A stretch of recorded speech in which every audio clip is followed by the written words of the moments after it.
रात के तकरीबन 1 बज रहे थे। पूरा घर खामोशी में डूबा हुआ था, जैसे हर चीज गहरे नींद में हो। मैं अचानक पानी पीने के लिए जागी तो दिल में एक अजीब सी बेचैनी महसूस हो रही थी। कमरे से बाहर निकली तो ठंडी हवा का झोंका आया और माहौल कुछ मुख्तलिफ सा लगा। जैसे ही मैं किचन की तरफ बढ़ी, मुझे हल्की हल्की सरगोशियों की आवाज सुनाई दी। पहले तो मैंने सोचा शायद मेरा वहम हो, लेकिन आवाज वाज़ेह होती जा रही थी। मैं आहिस्ता आहिस्ता उस तरफ बढ़ी जहां से आवाज आ रही थी। वो ड्राइंग रूम की तरफ से आ रही थी, जहां आम तौर पर इस वक्त कोई नहीं होता। दिल जोर जोर से धड़कने लगा, मगर तजस्सुस मुझे आगे ले जा रहा था। मैंने दरवाजे के करीब जाकर जरा सा पर्दा हटाया और अंदर झांका, लेकिन वहां कोई नजर नहीं आया। कमरा बिल्कुल खाली था, मगर आवाजें अब भी गूंज रही थी। मैं हैरान और परेशान होकर पीछे हटी और सोचने लगी कि आखिर ये सब क्या हो रहा है। इसी लम्हे मुझे लगा जैसे मेरे पीछे कोई खड़ा है। मैंने घबराकर मुड़कर देखा, लेकिन वहां भी कोई नहीं था। अब मेरे दिल में खौफ के साथ साथ एक अजीब सा राज जानने की ख्वाहिश भी पैदा हो चुकी थी। मैं वापस अपने कमरे की तरफ आई तो नींद मुकम्मल तौर पर खत्म हो चुकी थी। मैंने मोबाइल उठाया ताकि खुद को मसरूफ रख सकूं, मगर दिल बार बार उसी वाक़े की तरफ जा रहा था। अचानक मुझे ख्याल आया कि शायद ये सब कुछ मेरे जहन का खेल हो, लेकिन दिल मानने को तैयार नहीं था। मैंने हिम्मत करके दोबारा बाहर जाने का फैसला किया। इस बार मैंने आहिस्ता आहिस्ता कदम रखा और हर तरफ गौर से देखने लगी। जब मैं ड्राइंग रूम के करीब पहुंची तो मुझे एक साया सा हरकत करता हुआ दिखाई दिया। मैं रुक गई और सांस रोक ली। वो साया दीवार के साथ साथ सरक रहा था, जैसे कोई चीज छुपने की कोशिश कर रही हो। करके आवाज दी, कौन है वहां? मगर कोई जवाब न आया। अचानक वो साया गायब हो गया, जैसे कभी था ही नहीं। अब मेरा दिल मजीद परेशान हो गया। मैंने सोचा कि शायद घर में कोई चोर दाखिल हो गया है, इसलिए मैंने फौरन अपने भाई को जगाने का फैसला किया। मैं तेजी से कमरे की तरफ दौड़ी, मगर दिल में खौफ के साथ साथ एक अजीब सा यकीन भी था कि आज की रात कुछ खास होने वाला है। मैंने अपने भाई को जगाया और सारी बात बताई। पहले तो वो हंसने लगा और बोला कि तुम्हें वहम हो रहा है, लेकिन मेरी संजीदगी देखकर वो भी उठ बैठा। हम दोनों ने मिलकर पूरा घर चेक करने का फैसला किया। हाथ में टॉर्च लेकर हम आहिस्ता आहिस्ता हर कमरा देखने लगे। सब कुछ मामूल के मुताबिक था, कहीं कोई निशान नहीं था।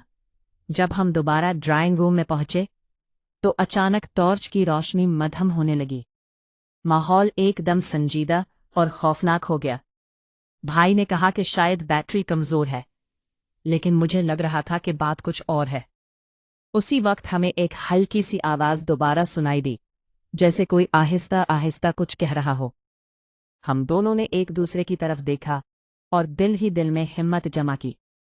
भाई ने आगे बढ़कर दरवाज़ा खोला, जो स्टोर रूम की तरफ जाता था।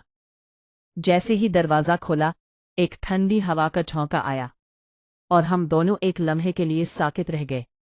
अंदर मुकम्मल अंधेरा था, मगर ऐसा महसूस हो रहा था जैसे कोई हमें देख रहा हो। हमने हिम्मत करके स्टोर रूम में कदम रखा।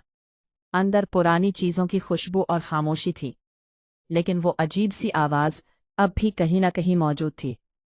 मैंने टॉर्च की रोशनी इधर इधर घुमाई तो एक पुराना संदूक नजर आया, जो कोने में रखा था। वो संदूक आम दिनों में कभी तवज्जो का मरकज नहीं बनता था, लेकिन आज वही सबसे अहम चीज लग रहा था। भाई ने आहिस्ता से कहा कि शायद आवाज उसी के अंदर से आ रही है। हम दोनों ने एक दूसरे को देखा और फिर आहिस्ता आहिस्ता संदूक के करीब गए। दिल की धड़कन तेज हो चुकी थी। जैसे ही भाई ने संदूक खोलने के लिए हाथ बढ़ाया, आवाज अचानक बंद हो गई। एक लम्हे के लिए मुकम्मल खामोशी छा गई। भाई ने हिम्मत करके संदूक खोला तो अंदर कुछ पुराने कागजात और एक डायरी रखी हुई थी। हमने वो डायरी निकाली और उसके सफ़हात पलटने लगे। उसमें किसी शख्स की जिंदगी के राज और कहानियां लिखी हुई थीं, जिनमें खौफ, तन्हाई और उम्मीद का जिक्र था। हम दोनों ने वो डायरी पढ़नी शुरू की तो पता चला कि ये हमारे दादा के एक पुराने दोस्त की थी जो कभी इस घर में रहा करते थे। वो शख्स बहुत तन्हा था और अपनी बातें इसी डायरी में लिखा करता था। जो आवाज़ें हमें सुनाई दे रही थी वो दरअसल हमारी अपनी सोच और इस पुरासरार माहौल का असर थीं।